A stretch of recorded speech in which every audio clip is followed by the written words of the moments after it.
દોસ્તો મારી ગુજ્જુની મોજ ચેનલમાં આપનું સ્વાગત છે। આજના વિડીયોમાં આપણે વાત કરવા જઈ રહ્યા છીએ કે પૂનમ ભાભીના ભાઈએ આજે આવીને કેવી સરપ્રાઈઝ આપી દીધી, તેઓ શું લઈને આવ્યા અને અચાનક બધાને સરપ્રાઈઝ આપવાનું કારણ શું બની દોસ્તો, અને આજે તેમના ઘરે આજે કેવી ઘટના બની, ફરી રસોડામાં આજે કેવો બનાવ બની ગયો તમને ખબર છે। તમને આ વિડીયોમાં લાઈવ જોવા મળશે। તો દોસ્તો મારી ચેનલ પર નવા હોય તો ચેનલને ફટાફટ લાઈક શેર એન્ડ સબસ્ક્રાઇબ કરી દો। Full video in Thakor family blog channel દોસ્તો ફૂલ વિડીયોની લિંક ડિસ્ક્રિપ્શનમાં મૂકેલી છે, ત્યાં જઈને તમે આખો વિડીયો વોચ કરી શકો છો। આવી ટૂંકી ટચુકડી માહિતી મેળવવા માટે મારી ચેનલને ફટાફટ સબસ્ક્રાઇબ કરી દો। તો જુઓ દોસ્તો, આજે તો પૂનમ ભાભીના ભાઈ તેમના ઘરે આવ્યા। અરે એ બધા લોકોને તો ખબર જ નથી અને બધા લોકો જમવા બેઠા હતા એ વાકમાં જ આવી ગયા। તો તેમના ભાઈ અને સાથી જે ભાઈ આવ્યા હતા એમના માટે જમવાનું રેડી કરી રહ્યા છે પૂનમ ભાભી।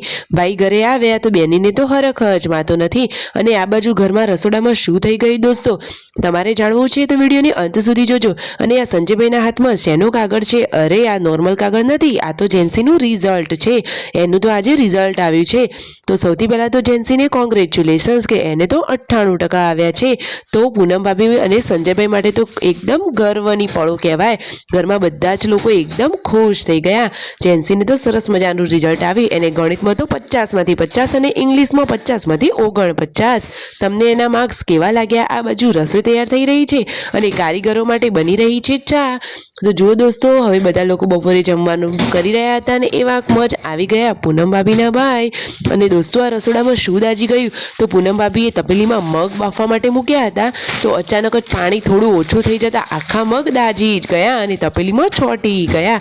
તો શું તેમના સાસુમાં તેમને બોલ્યા? અરે ના, ખાલી એમને ચેતવણી આપી। જુઓ તમે લાઈવ વિડીયોમાં જોઈ શકો છો કે થોડા થોડા મગ તો દાજી જ ગયા। દોસ્તો તમારા ઘરમાં ક્યારે કોઈને આવું થયું છે? અને દોસ્તો મગ તપેલીમાં કરવા જોઈએ કે કુકરમાં? તમે પણ સલાહ આપજો। Like share and subscribe.